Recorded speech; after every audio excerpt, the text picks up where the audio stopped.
कल से ही social media पर एक चिट्ठी जमकर वायरल हो रही है। यह चिट्ठी महिला सिविल जज की है, जिन्होंने इस चिट्ठी के माध्यम से इच्छा मृत्यु की मांग की है।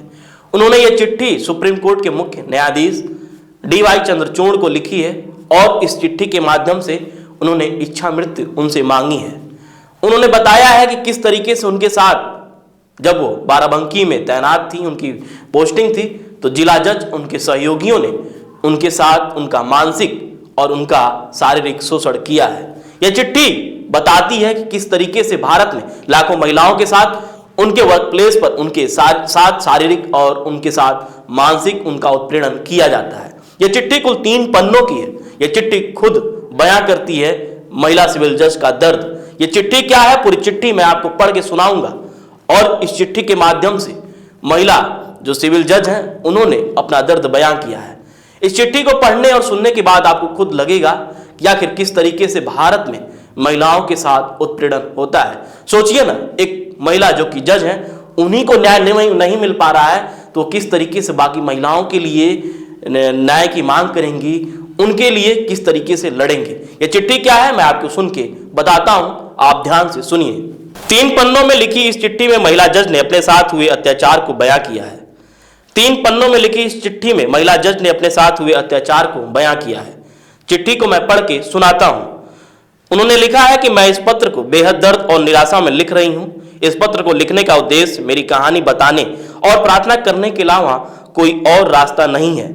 आप मेरे सबसे बड़े अभिभावक हैं और मुझे अपना जीवन समाप्त करने की अनुमति दें।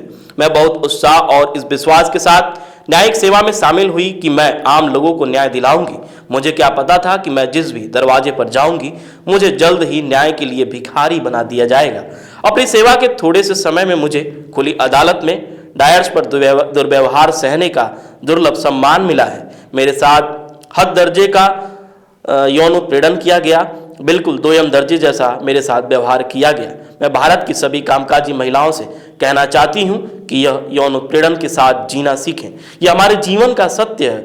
पॉस एक्ट हमसे बोला गया एक झूठ है, कोई सुनता नहीं। शिकायत करोगे तो प्रताड़ित किया जाएगा।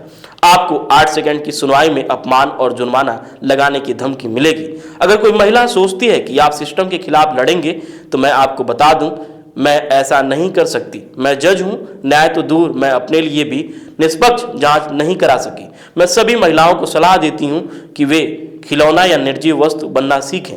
एक विशेष जिला न्यायाधीश और उनके सहयोगियों द्वारा मेरा यौन उत्पीड़न किया गया है। मुझे रात में जिला जज से मिलने को कहा गया। मैंने साल 2022 में मुख्य न्यायाधीश इलाहाबाद हाई कोर्ट से शिकायत की। आज तक कोई कार्रवाई नहीं की गई। किसी ने भी मुझसे यह तक पूछने की जहमत नहीं उठाई कि क्या हुआ, आप परेशान क्यों हैं। मैंने जुलाई 2023 में हाई कोर्ट की आंतरिक शिकायत समिति से शिकायत की। जांच शुरू करने में ही 6 महीने और 1000 ईमेल लग गए। जो जांच प्रस्तावित जांच भी है वह एक दिखावा है। पूछताछ में गवाह जिला न्यायाधीश के तत्काल अधीनस्थ हैं। समिति कैसे गवाहों से अपने बॉस के खिलाफ गवाही देने की उम्मीद करती है, यह मेरी समझ से परे है। यह बहुत बुनियादी बात है कि निष्पक्ष जांच के लिए गवाह को प्रतिवादी के प्रशासनिक नियंत्रण में नहीं होना चाहिए। मैं केवल इतना अनुरोध किया था कि जांच लंबित रहने के दौरान जिला न्यायाधीश का स्थानांतरण कर दिया जाए, लेकिन मेरी प्रार्थना पर भी ध्यान नहीं दिया गया। ऐसा नहीं है कि मैंने जिला जज के तबादले की प्रार्थना यूं ही कर दी थी। माननीय उच्च न्यायालय पहले ही न्यायिक पक्ष में यह निष्कर्ष दे चुका है कि साक्ष्यों के साथ छेड़छाड़ की जा रही है। मुझे उम्मीद नहीं थी कि मेरी शिकायतों और बयान को मौलिक सत्य के रूप में लिया जाएगा। मैं बस एक निष्पक्ष जांच की कामना करती थी। अब जिंदगी जीने का कोई मकसद नहीं बचा है। जांच अब सभी गवाहों के नियंत्रण में जिला न्यायाधीश के अधीन है। हम सभी जानते हैं कि ऐसी जांच का क्या हश्र होता है। अब मैं स्वयं निराश हो जाऊंगी तो दूसरों को क्या न्याय दूंगी। मुझे अब जीने की कोई इच्छा नहीं है। पिछले 1.5 साल से मुझे एक चलती फिरती लाश बना दिया गया है। मेरी जिंदगी का कोई मकसद नहीं बचा है। कृपया मुझे अपना जीवन सम्मानजनक तरीके से समाप्त करने की अनुमति दें। तो आपने सुना और देखा महिला जज किस प्रकार से दुखी हैं, आखिर किस तरीके से उनके साथ बदसलूकी हुई है और न्यायालय उनको न्याय नहीं दिए। जांच तो बैठा दिया गया है, लेकिन जांच के नाम पर बस एक ढकोसला है, प्रोपोगेंडा चलाया जा रहा है। उन्होंने साफ अपना दर्द बयां किया है। जब ये चिट्ठी वायरल होती है, तो चिट्ठी वायरल होने के बाद तत्काल जो CJI हैं DY चंद्रचूड़, तत्काल इलाहाबाद हाई कोर्ट से इसकी रिपोर्ट मांगते हैं और जो सुप्रीम कोर्ट के सेक्रेटरी हैं अतुल एम, उनको कहते हैं कि आप इसकी जो रिपोर्ट है, कहां तक ये फाइल आगे पहुंची है, उसकी पूरी रिपोर्ट हमको जल्द से जल्द सौंपिए। शायद अगर ये चिट्ठी वायरल नहीं होती तो जो महिला जज हैं वो अपनी ज़िंदगी किसी न किसी दिन ऐसे समाप्त कर लेती।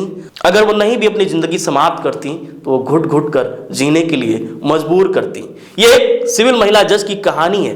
न जाने कितने लाखों महिलाएं हमारे देश में हैं जिनके साथ वर्क प्लेस पर दुर्व्यवहार होता है, उनका शारीरिक शोषण होता है, लेकिन वो अगर शिकायत करें भी तो किससे करें? जहाँ शिकायत होती है वहाँ पे कोई सुनवाई नहीं होती है।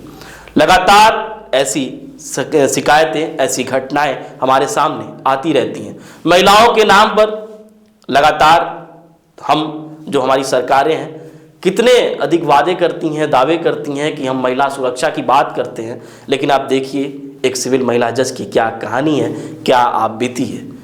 फिलहाल के लिए बस इतना ही। बुकल टीवी लगातार जन मुद्दों को उठाते आ रहा है। अगर अब तक आपने हमारे चैनल को सब्सक्राइब नहीं किया तो सब्सक्राइब कर लें और जो बराबर में बेल आइकन है उसको जरूर दबाएं। धन्यवाद।